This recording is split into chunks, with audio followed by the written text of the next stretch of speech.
Гледате Еден на еден, овозможено од Good Nature, вкусот на природата. Русија отидов на 37-8 и беше голема прекретница. Тоа време поминато во Русија ми го смени животот. Тие 2-3 години поминати сам, во изолација, без тато, без мама, без пријатели, без ништо, 3000 километри жаре, да, знаеш кој е чувството да немаш во круг 3000 километри ни еден близок човек?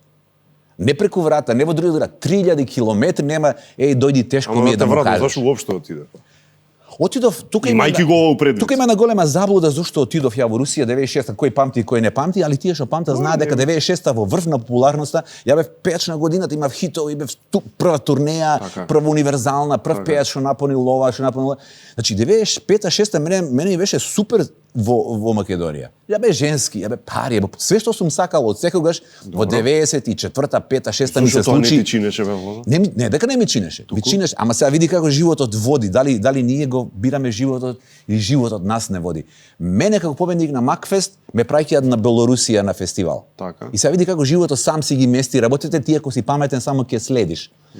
И он прави Белорусија. Ја Белорусија пеам еден бакнеш, и се враќам. Другото лето, истиот тој фестивал ми вика: многу ни се допадна минатото лето, сега доаѓа вашиот нов победник да пее, ама дали може ти да дојдеш еден ревијален настап од пола сат? Ја втора година повторно одам во Белорусија, овој пат као ревијален настап за хонорар. Тоа им се допаднало третото лето, значи 96-та, истите организатори ми викаат: дали оваа година сакаш да дојдеш во жири да бидеш? Добро. Нова улога. И ја по трет пат поред одам во Белорусија. Сите руски звезди, сите руски во Витебск, Белорусија. Добро. Не, Минск, близко да. Шо град е тоа, извини? Мал као Штип. Помал, добро. Штип Скопје, така е Минск, Витебск. Но мало место, голем фестивал. Добро. И доаѓаат огромни звезди со Ролс-Ройсеви, со се менаџери. Тоа е центар на музиката. Ама ти веќе трета година. Ја трета година. Ти више ги знаеш луѓето. Менаџерите више сум здраво. Тоа да? Привет, как дела? Всё нормално, давај, баш. И веќе си добар со нив и третата година поред еден менаџер ми вика: те пратам бе, вика, абе ти и јазици ве ги збориш, гласот ти е добар. Знаеш, многу јазици сме збореле тоа. Имаш панаш, имаш став. Дали пееш ти руски, италијански, француски, германски? Како не, пријателе. Ја изборам, не сум. Ја тоа го вежбам 100 години. И он ме вика: а да ти понудам ја у казината у Москва што сега се отвара, пошто пази 95-та, 6-та, бум, се отвараат казина, капитализмот стига во Русија и одеднаш нова Русија е тоа. Пукаат милиарди долари во казината. И се отвараат казино до казино. Фалат пејачи, ентертејнер, забавлјачи, тука нови пари, така е. Русите не може да се преорганизираат толку добро за да испеат од Хампердинк, од Том Џонс. Може ли да направиме споредба? Тоа е како Синатра, Дин Мартин и остали што пееле во Лас Вегас, така и ова. Тоа е тоа. Пејачи, само што разликата со нешто. Значи да им објасниме фактички, тоа е пееш ти пејач што секој вечер си пее. Секој вечер. Не своји песни, али пее репертоар. 3 англиски, 5 има француски. шоу програм. И парите што ми ги понудија беа толку добри, толку невозможни да се одбијат. Да ја моментот реков: ја Македонија ставам на стендбај, ама ти си популарен. И ќе потсетиме тука си у екот, тука си у никому не Зенит. објаснував, знаеш, и од тогаш почна мојата тактика на необјаснување. Никому не раскажував детали, си го потпишав договорот, си отидов во Русија, си ја терав мојата работа, банковното салдо ми рече: спасиба Владимир. И јас си терам и се случи Евровизија и се види пак животот 98. носи.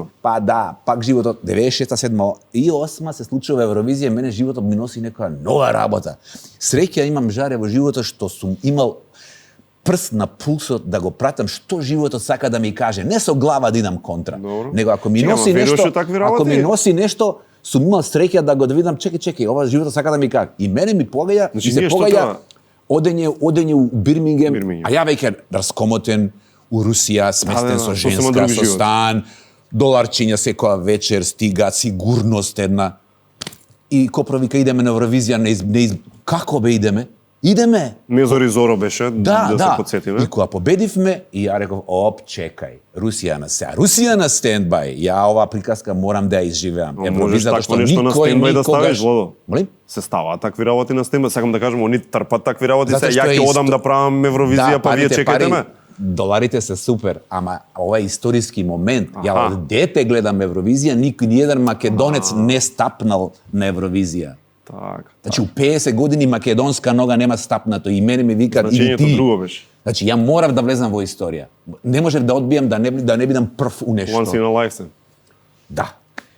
И кога се вратив и ја истерав таа година со Евровизија, сите ме праќаа натаму као шарена мечка натаму по фестивали, во Русија почна Чеченија, бомби, глупости, политика, ја викам не се враќам таму, пошто почна глупости политички додат, не се осеќав безбедно и за така заврши Русија приказката. Али не беше кариера, значи една од приказките расчистиме дека не отидов во Русија да бидам фраер, голем звезда, него беа многу убави парите. Нема едноставно одличен проект кој што не се одбива. Да.